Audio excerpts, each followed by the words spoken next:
चलिए छात्रों, आज हम बात करते हैं दूसरे वीडियो में कक्षा 11 और 12वीं के लिए। मैं नरेश कुमार, राधेश्याम सरस्वती विद्या मंदिर से।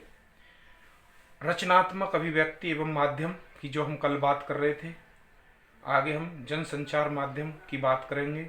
आज मैंने कुछ प्रश्न उत्तर लिखे हैं यहाँ पर, इनको समझना है और इन्हें याद करना और अपने पास लिखना भी है। तो इन्हें ध्यानपूर्वक समझें और उसके बाद अपनी कॉपी में लिखकर इसे मेंटेन करते हुए कॉपी बनाएंगे और उन्हें फिर याद भी करेंगे। मैं आगे इसी प्रकार क्वेश्चन लाता रहूँगा और उन्हें समझाता रहूँगा और उसके बाद आपको कॉपी में भी उतारने होंगे। तो रचनात्मक अभिव्यक्ति एवं माध्यम, जनसंचार माध्यम, आज हम इनकी बातें करेंगे रचनात्मक अभिव्यक्ति और माध्यम में, जिसमें संचार संचार किसे कहते हैं, संचार है क्या आखिर, तो इसके बारे में अब मैं बता रहा हूँ, उसको समझें। अपने भावों एवं विचारों को दूसरे के साथ बांटने या आदान प्रदान को संचार कहते हैं। यानी हम अपने विचारों को दूसरों को देना, वो माध्यम कुछ भी हो सकता है, या उधर दूसरों के विचारों को ग्रहण करना, वो भी कोई माध्यम हो सकता है। इन्हीं चीज़ों को, इन्हीं के जो हमारे बीच में जो आदान प्रदान करेगा, उसको हम संचार कहते हैं। आगे दूसरा, सामाजिक संपर्क क्या है। सामाजिक संपर्क एक समुदाय तथा समाज के आपसी संपर्क को संचालित करने के लिए सामाजिक संपर्क के माध्यमों की आवश्यकता होती है। तो वो सामाजिक संपर्क कुछ भी हो सकते हैं, जैसे पत्र डालना या दूसरों के पत्र प्राप्त करना, या अपनी सूचना दूसरों को लिखकर कैसे भी पहुंचाना, या दूसरों के संदेश हम प्राप्त करते हैं, तो ये संपर्क माध्यम है, इसको सामाजिक संपर्क कहते हैं। ऐसे क्वेश्चन आते हैं परीक्षा में, छोटे छोटे क्वेश्चन आते हैं, एक एक नंबर के आते हैं, उसमें छोटे छोटे ऐसे क्वेश्चन होते हैं कि सामाजिक संपर्क किसे कहते हैं, संचार क्या है।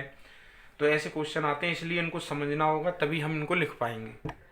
आगे, संचार की प्रक्रिया के घटक और मूल तत्व। जो संचार प्रक्रिया, संचार कहते हैं कम्युनिकेशन, इंग्लिश का शब्द है, कि जो संदेश है उसके लिए, संचार के लिए क्या क्या मूल तत्व हैं, क्या घटक हो सकते हैं। ऐसे क्वेश्चन आता है, जैसे संचार की प्रक्रिया के घटक कितने हैं, कौन से होते हैं, लिखिए, या मूल तत्व कौन से हैं।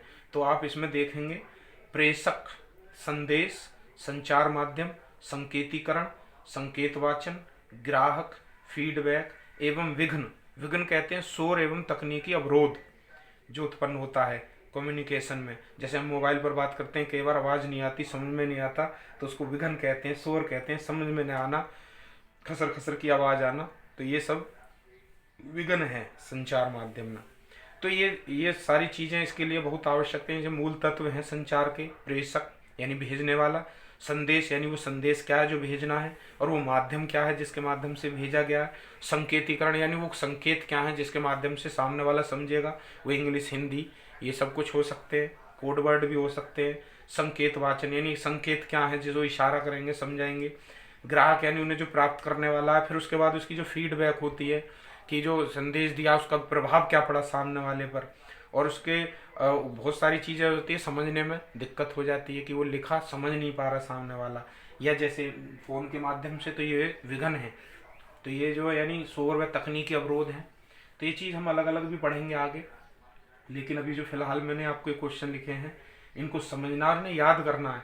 इनका मैंने आपसे पहले ही बताया था, 11th 12th में क्वेश्चन सीधे नहीं आते, वो आपको समझे हुए हैं, तो वो आपकी रचनात्मक अभिव्यक्ति देखते हैं कि वो क्वेश्चन कैसे घुमा फिरा कर पूछते हैं और आप उसका जवाब कैसे दे पाते हैं। ये हमारे लिए बहुत महत्वपूर्ण है। आगे हम बात करते हैं फीडबैक, प्रेषक द्वारा भेजे गए। अभी देखो मैंने भी यहाँ समझाया था, प्रेषक यानी जो समाचार भेज रहा है, यानी प्रेषक द्वारा भेजे गए संदेश को प्राप्त कर लेने पर संदेश की जो प्राप्त प्रतिक्रिया प्रेषक तक पहुंचाता है, वह फीडबैक है। जैसे प्राप्त करने वाला जो प्राप्त कर रहा है, उसको जो पहुंचा रहा है, वो उसके पास जो पहुंच रही है, उसका जो फिर फीडबैक देखा जाता है कि उसका क्या फीडबैक आता है। तो ये सब फीडबैक है। ये क्वेश्चन आ जाता है एक नंबर में, इसको समझना और इसको लिखने का प्रयास भी करना, और अपने पास ऐसे ही जैसे मैंने लिखे इनको लिख लेना, और बार बार इनको 1-2 बार घुमा, रोज देखेंगे एक बार ऐसे ही सरसरी निगाह से, तो आपके पक्का याद भी हो जाएंगे। संचार माध्यम, अब संचार माध्यम है क्या, जो ये संचार है, इसमें संचार माध्यम है टेलीफोन है, मोबाइल है, पेजर है, अन्य संचार माध्यमों का प्रयोग करते हुए बातचीत की जाती है, सब संचार माध्यम है। समूह संचार क्या है, समूह यानी एक साथ इकट्ठे होना, जिसके अंतर्गत एक व्यक्ति श्रोताओं के एक समूह को संबोधित करता है। जैसे नेता भाषण देता है, सब लोग उसको सुनते हैं तो ये समूह संचार है। यानी एक आदमी बोलता है, बाकी सब सुनते हैं इकट्ठे होकर। या जैसे टीवी पर हम न्यूज़ सुनते हैं, तो ये भी एक समूह संचार है, जिसके माध्यम से हम सब लोग पूरे भारत में क्या विश्व में कहीं भी उसको सुना जाता है। ये समूह संचार है। एक रेडियो संचार होता है। तो रेडियो संचार में ये चल रहा, अच्छा, रेडियो संचार में श्रव्य संचार माध्यम है, क्योंकि श्रव्य कहते हैं कि केवल हम जो सुनते हों, देख नहीं सकते, इसे श्रव्य संचार माध्यम कहते हैं। यानी केवल सुनना, श्रव्य का मतलब होता है सुनना, जिसमें कार्यक्रम का स्वरूप, ढांचा, शैली पूरी तरह तय रहता है। यानी उसमें पहले ही निर्धारित कर दिया जाता है कार्यक्रम का ढांचा, स्वरूप, कि किस तरीके से इसको प्रसारित करना है, लेकिन हम इसको देख नहीं सकते हैं। तो इसलिए इसको रेडियो संचार कहा गया। और ये बहुत महत्वपूर्ण है। पहले टीवी नहीं थे, शुरू में रेडियो हुआ करते थे, जिससे हम देश विदेश की खबरें सुनते थे। इसके माध्यम से नाटक भी आया करते थे। नाटक केवल दृश्य नाटक नहीं होते थे, श्रव्य केवल सुनने वाले होते थे, जिसको हम सुनते थे। इसी प्रकार मुद्रित जनसंचार, मुद्रित संचार जनसंचार वो होता है जिससे हम, ये जो लिखे हैं मैंने, इस तरीके से शब्द बनाए जाते हैं और वो मशीनों द्वारा छापे जाते हैं। उन शब्दों को हम सुरक्षित भी रख सकते हैं। जैसे पेपर कंपनी इसका प्रयोग करती हैं, अखबार छापने वाली कंपनी, वो मुद्रित जनसंचार का माध्यम होती हैं। इसके माध्यम से क्या क्या समाचार पत्र, पत्रिका, पुस्तकें आदि छपती हैं। इनमें भाषा शैली में अनुशासन के साथ गंभीरता का महत्व होता है। जो ये छपे होते हैं समाचार पत्र, पत्रिका, पुस्तकें आदि, उन्हें मुद्रण सामग्री कहते हैं। मुद्रित जो छापे जाते हैं, यानी जिसको हम लिपि, ये जो मैं लिख रहा हूँ ये लिपि है, इसी लिपि को मुद्रित करना ही मुद्रण जनसंचार है। प्रमुख जनसंचार क्या क्या है?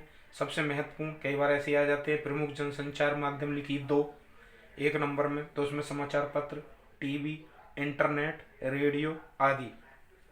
इसी प्रकार एक लोगोग्राफी, लोगोग्राफी होती है ध्वनियों के आधार पर लिपियों के विकास की प्रक्रिया को लोगोग्राफी कहते हैं। अब लोगोग्राफी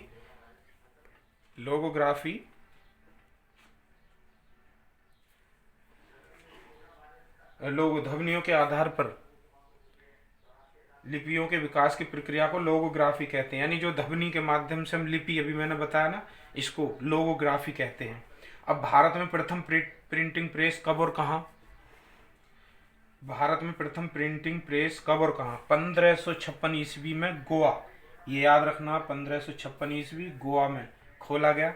इसकी स्थापना अंग्रेज जो मिशनरियाँ हमारे भारत में आई थी, उन्होंने अपने धर्म प्रचार के लिए, पुस्तकें छापने के लिए ये प्रिंटिंग प्रेस की स्थापना करी थी। 1556 में की थी। कहते हैं हम जो गोवा में सबसे पहले आए थे मिशनरियाँ, अंग्रेज हमारे भारत में जो आए थे, वास्को डी गामा वगैरह आदि, इन्होंने अपने मिशन धर्म प्रचार के लिए ये प्रिंटिंग प्रेस लगाई, जिसके माध्यम से उन्होंने अपने धर्म प्रचार की पुस्तकें छापी और अपना प्रचार किया। तो ये सबसे पहले 1556 में गोवा में लगी थी। प्रिंट मीडिया क्या है? प्रिंट मीडिया समाचार पत्र एवं पत्रिका, यानी जो हम समाचार पत्र या पत्रिका, जो प्रिंट हुई चीज़ें होती हैं, किताब हैं, ये सब प्रिंट में आ जाती हैं, प्रिंट मीडिया कहलाती हैं। इंटरनेट आज बहुत ही चलन में है। आधुनिक जनसंचार का सबसे सशक्त, व्यापक और बहुआयामी माध्यम है, जिसमें मुद्रण, ध्वनि, दृश्य सभी संचार माध्यमों का संगम है। यानी इसमें लिखा हुआ भी होता है, आवाज़ भी होती है, दृश्य हम देख भी सकते हैं। तो इंटरनेट आज के बहुत ही महत्वपूर्ण व्यवस्था बन गई है। इसलिए इसमें तीनों, मुद्रण, ध्वनि और दृश्य आदि सभी संचार माध्यमों का संगम है। इलेक्ट्रॉनिक माध्यम क्या है? इसमें वही रेडियो, दूरदर्शन, इंटरनेट आदि आते हैं। टीवी लोकप्रिय क्यों है? टीवी लोकप्रिय इसलिए है कि इसके द्वारा शब्द, ध्वनि और दृश्य तीनों को सम्मिलित प्रभाव का आनंद लिया जा सकता है। और ये लोकप्रिय इसलिए भी है कि इसे सब लोग समझ सकते हैं, अनपढ़ हों या पढ़े लिखे हों, और देखकर, दृश्य देखकर समझ जाते हैं। ये इसलिए लोकप्रिय रहा है टीवी, सब लोग इसे देखते आए हैं और आज भी देखते हैं। इसलिए इसमें आनंद भी प्राप्त होता है, क्योंकि इसके माध्यम से फिल्म, नाटक आदि हम देखते हैं, इसलिए लोकप्रिय कहा गया है इनको। आधुनिक मुद्रण तकनीकी का श्रेय किसको दिया गया है? जो आधुनिक, यानी अब जो हमारे मुद्रण सामग्री चल रही है, जो हम छापते हैं पेपर इत्यादि, तो इसका श्रेय जाता है जर्मनी के जर्मनी एक देश है, जर्मनी देश के जोनिस गुटनबर्ग ने इसका आविष्कार किया था, उनके नाम से इसको जाना भी जाता है। आगे जनसंचार का दुरुपयोग, आज हमारे समाज में इसका दुरुपयोग भी होता है, क्योंकि इसको अपराध को इससे बढ़ावा मिलता है, अपराध को बढ़ावा देता है ये, तो ये जनसंचार दुरुपयोग का कारण भी बना है। एफएम रेडियो जो हम सुनते हैं और इसमें काफ़ी आनंद भी लिया जाता है, तो यह सूचना, इससे हमें सूचनाएं भी मिलती हैं, इससे हमें शिक्षाप्रद जानकारी प्राप्त होती है, राष्ट्र का निर्माण भी होता है तथा मनोरंजन के लिए एक साधन भी है, इसमें हमें मनोरंजन भी प्राप्त होता है। तो अभी हमने रचनात्मक अभिव्यक्ति एवं माध्यम में जनसंचार माध्यमों को पढ़ा, इनको हमने समझा और इनको हम लिखेंगे और इन्हें बार बार याद करेंगे, जिससे ये परीक्षा में आते ही हैं। और पूछने का तरीका अलग होता है बोर्ड का, तो हमें ये भी पता होना चाहिए कि वो कौन सा क्वेश्चन है, इसमें हमें क्या जानकारी देती है। जैसे मैंने लिखे हैं, ज़रूरी नहीं ऐसे सीधा आंसर पूछेंगे, वो इस क्वेश्चनों को घुमा देंगे थोड़ा सा, अगर हमने समझ लिया है तो हम किसी भी प्रकार से उसका आंसर दे पाएंगे। तो आगे फिर हम इससे आगे बात करेंगे। आपने समझ लिया होगा छात्रों, धन्यवाद।